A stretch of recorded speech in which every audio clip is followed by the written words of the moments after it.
For the record, Mr. Sawicki is present in the courtroom, and we're ready to proceed, Judge. The court has received a pre-sentence memorandum from the probation department. You received a copy of it, Mr. McCullough? Yes, Judge, I have. Good. Mr. O'Gene? Yes, Your Honor. I've also received a sentencing memorandum from Mr. Lackawanna that I received and have read.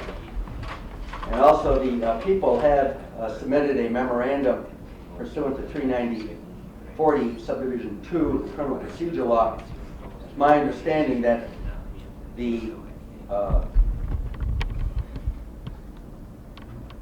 prosecutor's pre-sentence memorandum will be redacted as agreed upon. True, Mr. O'Gene? That's correct, Judge. And you will submit that, and that will be part of the record. True? That's true. And before that's submitted to be part of the record, I'd like it submitted to Mr. Latona for his approval. I would like to do that today because it'll take. Well, that's my suggestion. We do it at the close of sentencing today to make sure that the pre-sentence memorandum, as provided by the people, and it will be part of the record, will be approved by Mr. Latona pursuant to the agreement. That being said, Mr. Latona, after consulting with his client, has waived the requirement of the 10-day rule under 390-40 subdivision 2 with the agreement that those items will be redacted. Also, Do we the court... just have a confirmation of that on the record? I do. Okay. And you agree to that as well, Mr. Latona? I do, Your Honor. And you talked to your client about waiving that requirement? Yes, Judge. And the other matter is that the court has not read it because of the fact that of its timing of its submission, and that was also part of the agreement that the court will not consider the people's pre-sentence memorandum. True, Mr. O'Gene? Yeah, that's fine. Yeah. Yes. Although I got it yesterday afternoon, because of the constraints of 390-40, I chose not to read it before I had an opportunity to talk to both counsel this morning, and I believe this agreement, everyone agrees to the following. One, Mr. Latona waives the 10-day requirement, therefore it'll be part of the record. True, Mr. Latona? Yes, Judge. Two, the matter will be redacted pursuant to the agreement between the district attorney and the defendant. Correct, Mr. Latona? That's correct, Judge. And lastly, the court will not consider any part of the pre-sentence memorandum in making its determination. True, Mr. Latona? That's correct, Judge. Mr. O'Gene, do you agree with that analysis? I do. Good. All right. With that out of the way, then, let's on the pre-sentence investigation report prepared by the district, prepared by the probation department. Any additions, corrections, or deletions to make there too, Mr. Judge. O'Gene? Oh, I'm sorry. Mr. Latona? Yeah, Judge, I invite Your Honor's attention to page 7 of the PSR, and at the first paragraph up at the top, when it talked about his enlistment in the Marine Corps, when it indicated he injured himself, that is not accurate, Judge. As Your Honor should know from my pre-sentence memorandum with some of the exhibits. He was involved in a road rage incident where he was assaulted, true? That's exactly right, and that's what led to the injury. It wasn't himself. He was a crime victim himself in that instance, Judge. How about we redact on page 7, striking out the word himself, insert the word he was injured, and was unable to continue with the military enlistment. That's fine. Is that acceptable? Yes, to All right, us. I'll initial it, and we'll make that change.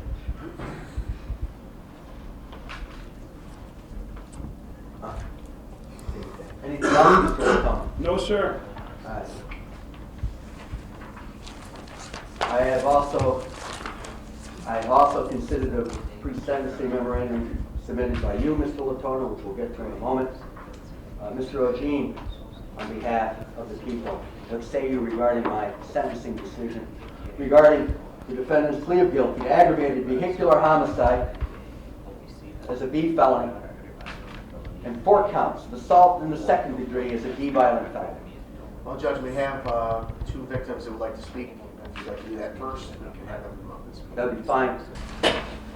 Your Honor, May 26, 2019, Richard Sawicki chose to voluntarily consume alcoholic beverages to the point he was twice the legal limit, 0.16. He decided to drink all night long and then get in a car after two people tried to talk him out of it. His two friends where he was partying that night. Ellie Schwab was one of those people. And he chose to get behind the wheel of the car, drive down a country road that he was unfamiliar with at a rate of 77 miles per hour, as documented by the accident reconstruction report, at least 3 seconds prior to entering the intersection. The report goes on to say that at the time of impact, there was no brake mark. He was going 60 miles an hour at the point of impact, where he hit Brito Castro family's van, causing 7 out of the 9 passengers to be ejected from that van. One of those individuals traveling over 100 feet into a nearby garden.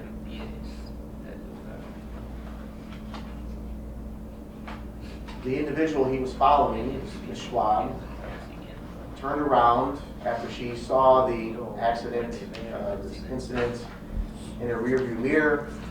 She turns around, go back to the scene. One of her passengers, she invites to go over to see how Mr. Sawicki was doing, and this individual had a conversation with Mr. Sawicki. And one of the things he says moments after this incident is, he doesn't say, "Oh my God, what have I done? Is everybody okay?" He says, "I need a beer." First thing out of his mouth. Those two individuals get back in their car and they cowardly leave the scene as people are laying there bleeding and suffering. What Mr. Sawicki did in this case was nothing short of creating a carnage on Route 28 at the intersection of Maxon Road in WYOMING County. He took away 3 generations of one family in one moment. And he knew better, because we all know better. Cannot continue to allow people to explain away their behavior with the grocery list of things that we use every single day. And in this case, we're trying to use, well, his brain wasn't developed. It's nonsense. From 3rd grade on, we are taught, don't drink and drive. Drinking and driving kills. We know better. We all know better. He knows better. And we continue to say, if you choose to drink and drive, you run the risk of hitting somebody and killing somebody. I say it in this courtroom time and time again that the Richard Sawickis of the world are the most dangerous criminals in the WYOMING County community, because they're the most likely people to kill me, Your Honor, people in this community on a daily basis. These are the people that create the carnage in our community, and I can't understand why it continues to happen. So we cannot excuse his behavior because of his brain. 20-year-olds, old enough to vote, old enough to serve in the most honorable, technologically advanced military in this world. Perfectly fine for that. Perfectly fine to get married. Perfectly fine to own a house, sign a contract. All the things that we do in our society, being 20 years old is perfectly acceptable. It is not an excuse that he didn't know better to get behind the wheel of a car while he was intoxicated. He also knew enough to go out and purchase a fake ID so that he can circumvent the law of 21 years of age, legal intoxication. And he used that fake ID the night prior to this incident. He purchased the alcohol. He drank the alcohol. And he partied till the wee hours of the morning.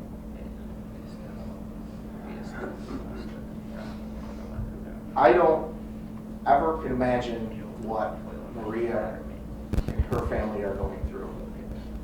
Especially in the fact that Vic Mari is laying in this bed 24/7.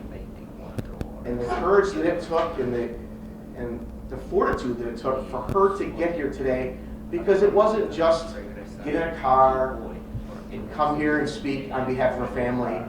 She has to find a nurse every day for everything. Got to go to the grocery store. Got to go to the bank. Every day, 24/7, she has to live this nightmare. And I thought her words and Julio's words. It's amazing to me how someone could create such carnage, but yet the people who suffer on a daily basis have such forgiveness. I don't know how they do it. And it's a testament to the quality of these people.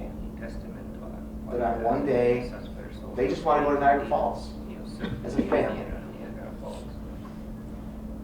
And something tragic happens. And then even worse, people blame them. Richard Sawicki is 100% responsible for these incidents, these injuries, and these deaths. 100%.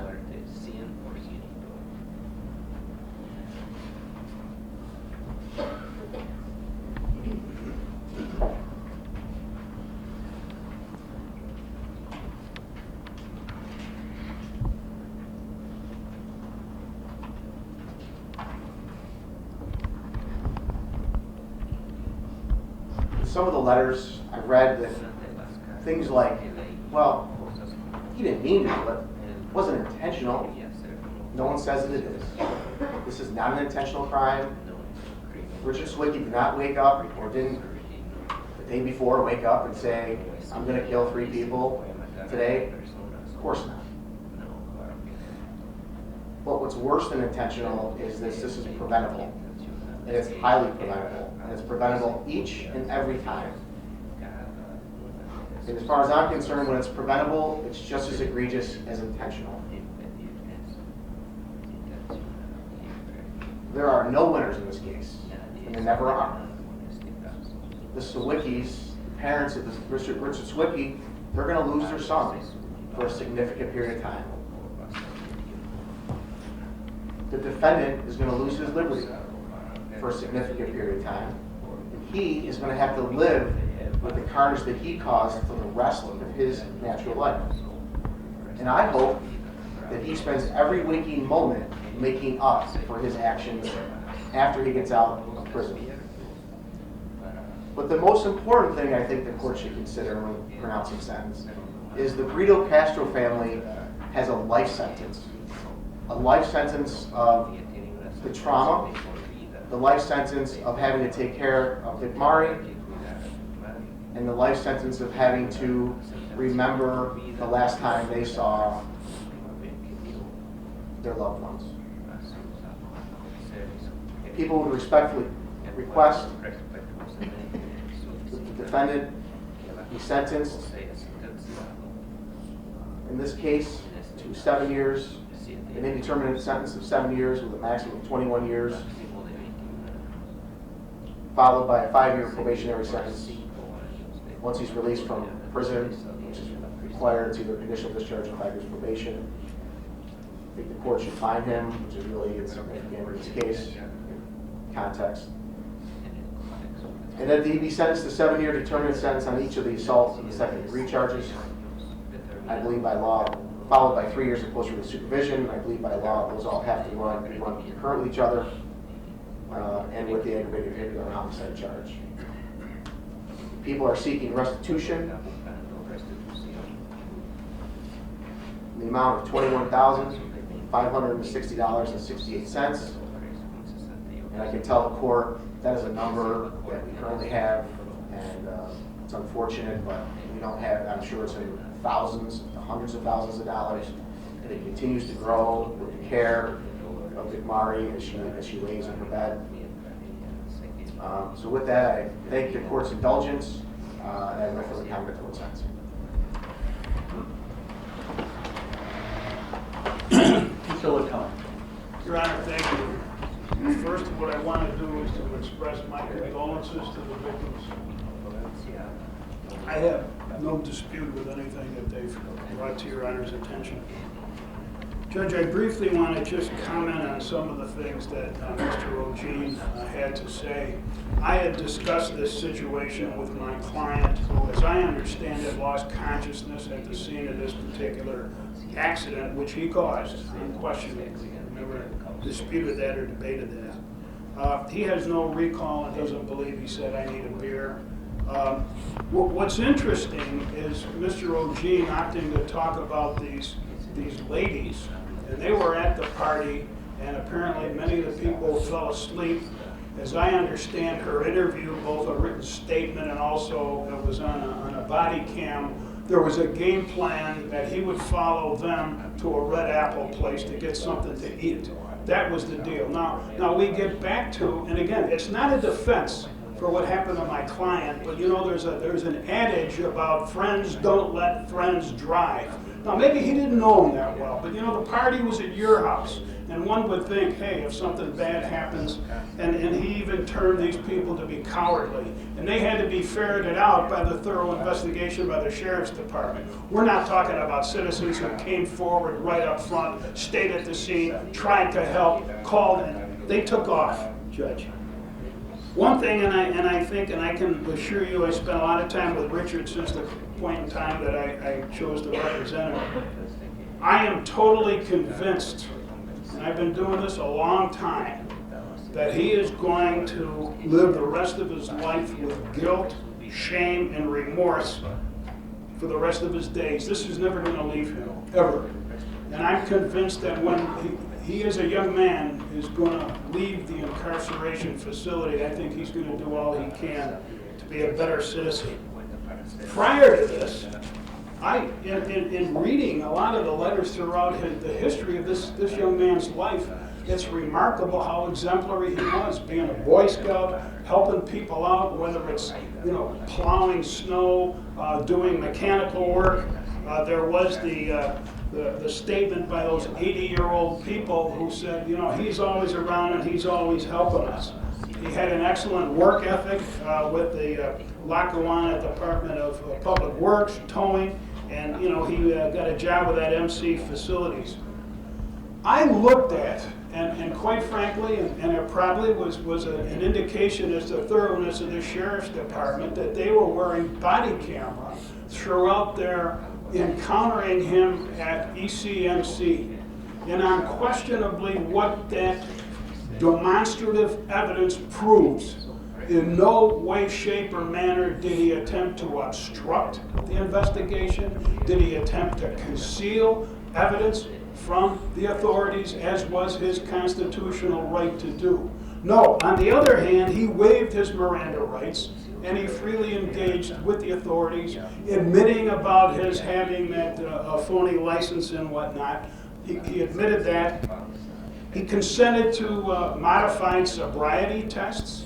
He consented to a breath screening device for the presence of alcohol.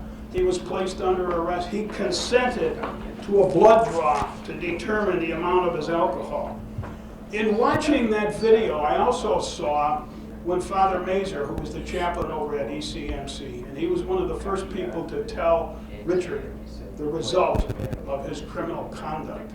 And he broke down and he prayed with Father Mazur for the victims and their family. Now, Mr.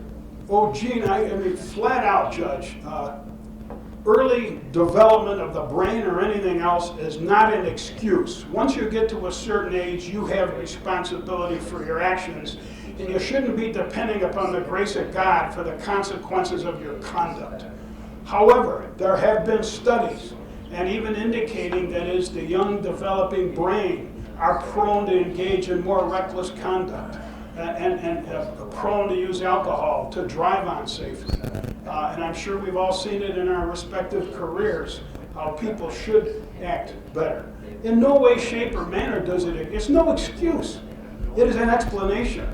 Because I truly believe, Judge, that you being given this awesome responsibility to measure justice against whatever mercy that you think he deserves, it's a tough choice.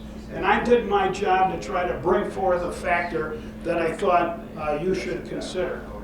I respect what Mr. O'Gene has to say, but bottom line is this. There is nothing more severe than an intentional crime. That's why the law punishes it the way that it does. Was he reckless? You bet. And was he criminal? We know that. So, based on all of that, and I know, Your Honor, we'll take into consideration all relevant factors on sentencing, my client and I are prepared to accept whatever sentence you deem appropriate in this case. Mr. Richard Sawicki, you want to stand up? Is there anything you want to tell me before I impose sentence? Yes, sir.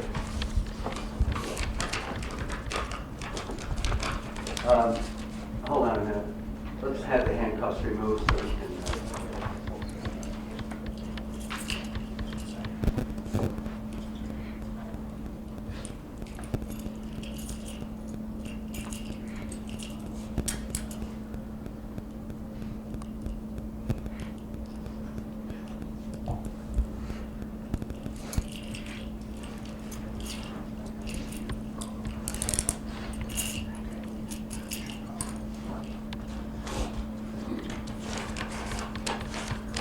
May I address the Castro Vito family? I can't express enough how sorry I am to all of you and everyone involved in this horrible tragedy. I am not someone who would ever intentionally hurt anyone. My two biggest regrets in life are getting behind the wheel of my truck that morning and not being able to leave from Marine Corps boot camp as planned after high school. All my life I wanted to be the military and serve my country. Had that been accomplished, we would not be here in this courtroom today. I wish I could change the outcome of this horrible tragedy. Every second of every day since May 26, 2019, all of you have been in my thoughts and prayers and will continue to be for the rest of my life. Your Honor, may I address my family?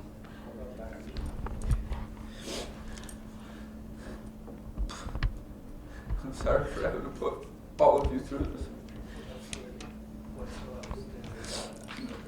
Never wanted any of this to happen. That's all I have to say, Your Honor.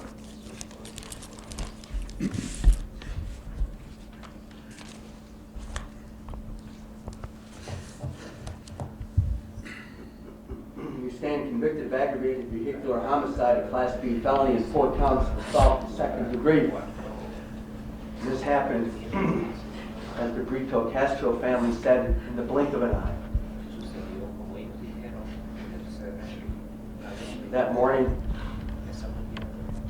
you got behind the wheel of your car after consuming alcoholic beverages and drove down Maxon Road, failing to stop at a stop sign and colliding with the car, the van, which contained the Brito Castro family, which were on their way to a family vacation in Niagara Falls.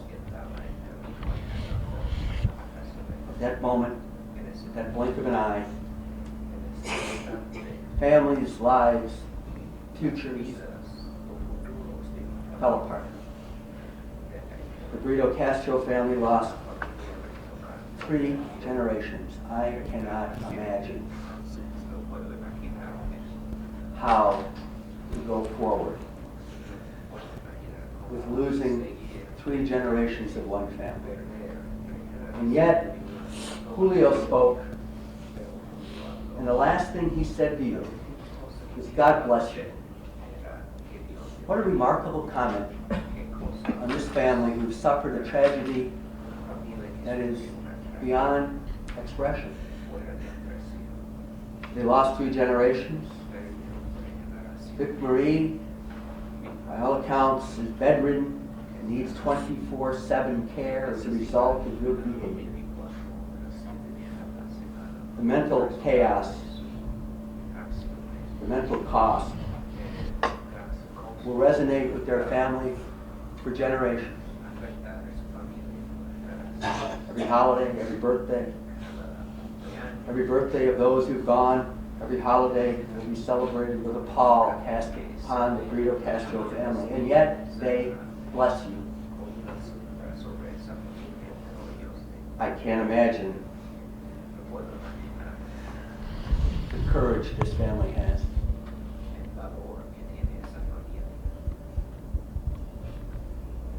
And then your family, they love you beyond compare. Here they all are. And they are devastated. I'm looking at their faces, and they've lost their son. He's been in jail since the accident of May 26th. You're going to be gone, but you'll come back. You'll be gone, but you'll come back to them. As Mr. Lackawanna said.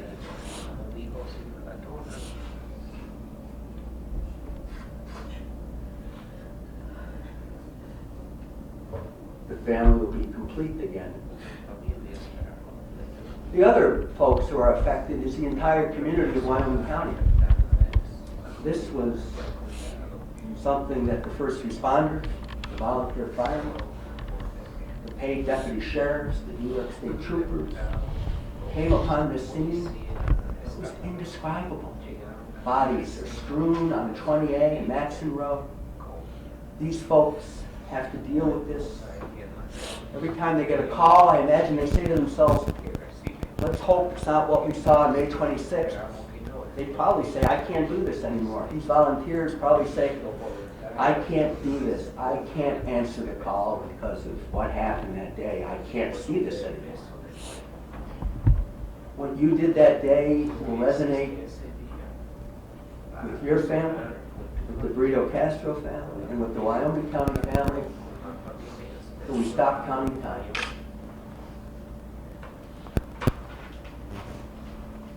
I believe your remorse is true, because it's been consistent.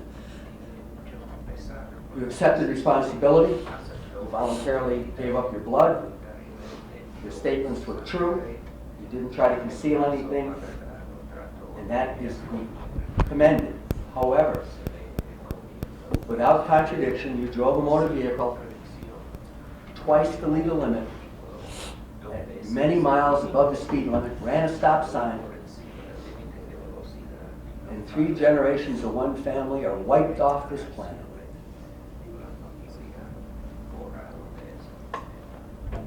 The sentence of this court, based upon your convictions, the aggravated vehicular homicide is a Class B felony, is an indeterminate sentence with a maximum term of 20 years and a minimum term of 6 2/3 years. Based upon your conviction to assault in the 2nd degree, under count 2, sentence you to a 7-year determinate sentence with 3 years of post-release supervision. Under count 3, assault in the 2nd degree, a 7-year determinate sentence, 3 years of post-release supervision. Under count 4, assault in the 2nd degree, 7-year determinate sentence with 3 years of post-release supervision. Under count 5, assault in the 2nd degree, a 7-year determinate sentence with 3 years of post-release supervision. Those sentences to be served concurrently to each other as required by law. Driving privileges are revoked.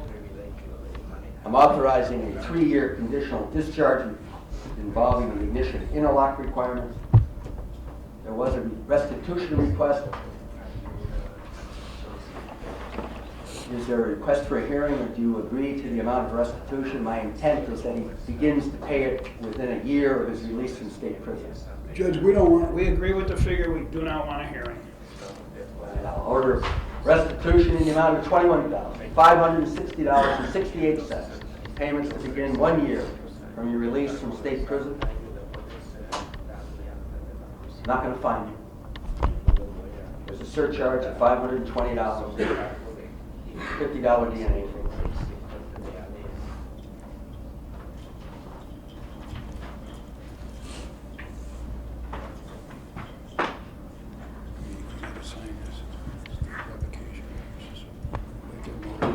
that the pre-sentence report prepared by Mr. Lackawanna travel with Mr. Sawicki, State Prison. Yeah, thank you.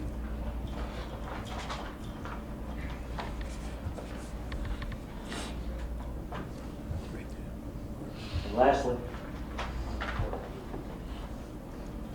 you have the right to appeal this judgment of conviction and sentence imposed to the Appellate Division, 4th Department.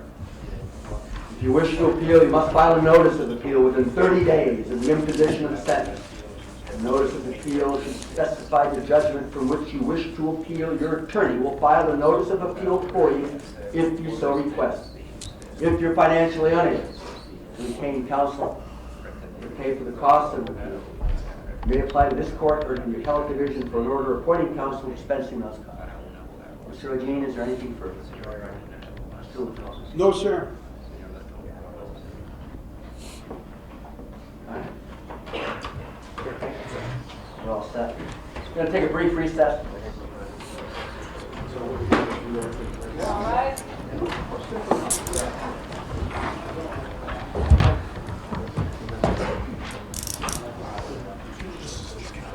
Yeah, yeah. Yeah. Not sure what. All right. You may be seated. Sergeant.